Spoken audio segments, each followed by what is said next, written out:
Hello, welcome to Lawrence County History Corner. My name is Lori. This week we are spotlighting a story from the Ironton Evening Tribune. It appeared on two issues of the Tribune, two articles on the same event in September 1930. Specifically, the first one appears on the 15th, and it is titled "The Residents Disturbed by Firing at the Foster Plant." The second one appeared the next day. The first one talks about three residents in the vicinity of 2nd and Walnut Streets in the middle of a strike zone. So there's actually a strike going on at the time of this event at the Foster Stove Company plant. They claim, the residents say, that stray bullets during a disturbance at the Foster plant on the site a Sunday night, 9:30 in the evening. There were stray bullets struck their property. The police investigated, of course, and they believe the shots were fired by armed guards or workers who have been employed by the company and who are located at the company house on 2nd Street above the foundry.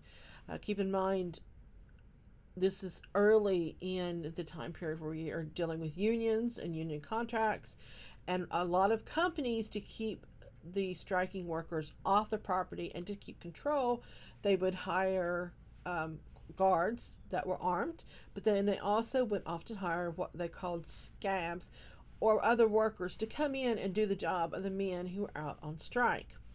And of course, in this case, it would probably be predominantly men, if not all men. There were reports of a Ford car that had circled the block several times, and on one trip attempted to run down one of the armed guards. So there was violence on both sides.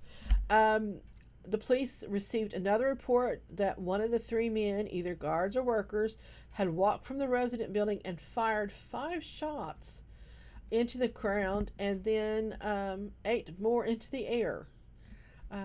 Of these the latter shots is believed that it struck the Henry Millhouse home and the George Dressel and Mrs. Alice Golden's residences. So 3 residences' homes were struck by the bullets that were flying.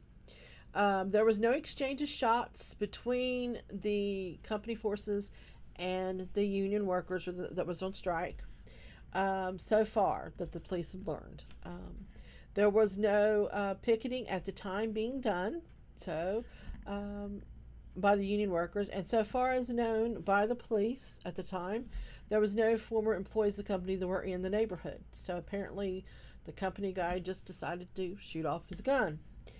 John Leffridge of Ironton, a Negro who was employed as a cook for the guards and workers, had been arrested earlier in the evening, so there had already been trouble earlier, on a charge of possessing 4.5 pints of liquor. Of course, he told the police he had made the purchase for the alcohol from one of the workers at the foundry, but he was arrested by the guard before being able to deliver the booze. So he was actually the person providing the booze. He was delivering it. John Leffridge, however, was being held in the city prison at the time, and they were trying to find out who had ordered the alcohol among the workers. The following evening, another article appeared. It was on page 2 of the Ironton Evening Tribune. This is on the 16th of September, 1930. Mystery auto started Foster shooting. Guard testifies at the inquiry. So that was the big title on the article.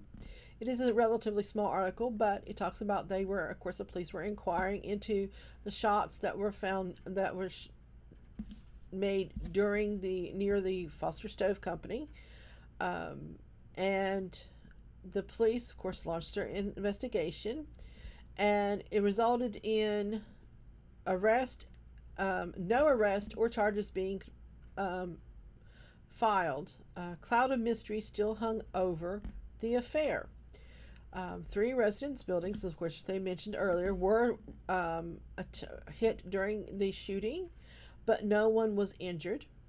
A guard employee at the company property was questioned by the police and the judge during the evening of the 15th. And he said the shots were being returned after three occupants of a mystery automobile had started shooting at the Foster building and the Gardens building. Now, keep in mind, they mentioned in the first article about an automobile that had been circling the area. So this is the guard claims that that vehicle had actually fired shots at them, and they were just returning the shots. They said the metal department of the plant was struck by several bullets, and in addition, a keg on which one of the guards had seated had been struck. It was testified by the company officials that the occupants of the car started the firing. So they claimed that whoever was in the car had started the firing. Apparently, they did not know who owned the car. It is a mystery. They believe the car was either a Chrysler or a Chevrolet, but the license plate numbers, they did not catch those, and the guards did not know whether it was an Ohio tag, a West Virginia tag, or a Kentucky tag. And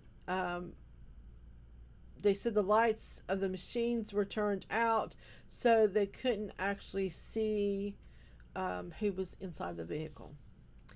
And they said, according to this article, the police would continue to investigate, but I did not find any more articles, so apparently there wasn't much to investigate.